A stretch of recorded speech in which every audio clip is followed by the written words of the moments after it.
It was discussed in the video this week about fecal matter transplantation or fecal transfers. That is where you take stool from a healthy individual. You would get rid of the 90% that is not bacteria. You then would take that good bacteria and you would transplant it to an ill individual or someone who is sick.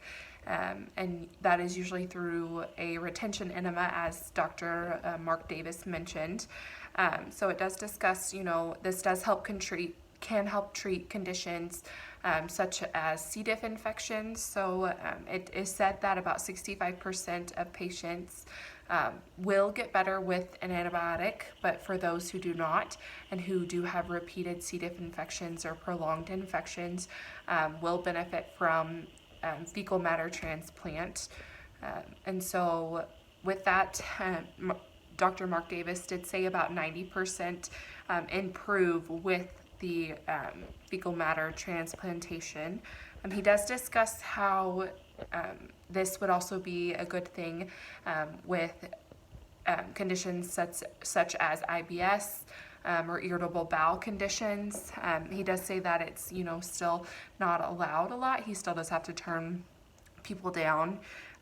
He also discusses how a patient from Kansas, Landon, who was just close to 2 years old, he was diagnosed with ulcerative colitis and was having bleeding. He had to have blood transfusions, and so they did come to Portland to him, and he completed a fecal matter transplant.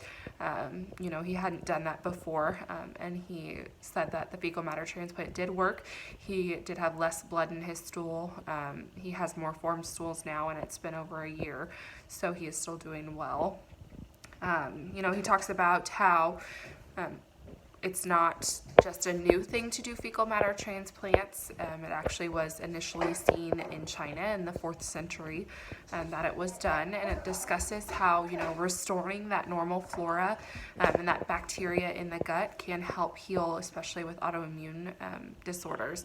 And it was discussed in a previous chapter where we took a look at an article that did discuss, or I did do some research, and it really was a lot about the gut and how you see in patients with autoimmune disorders that they do not have that normal bacteria. They don't, it really is just not exactly healthy bacteria. And so doing such things as the fecal matter transplant would be beneficial in restoring that and maybe lessening the amount of drugs or antibiotics that have to be used.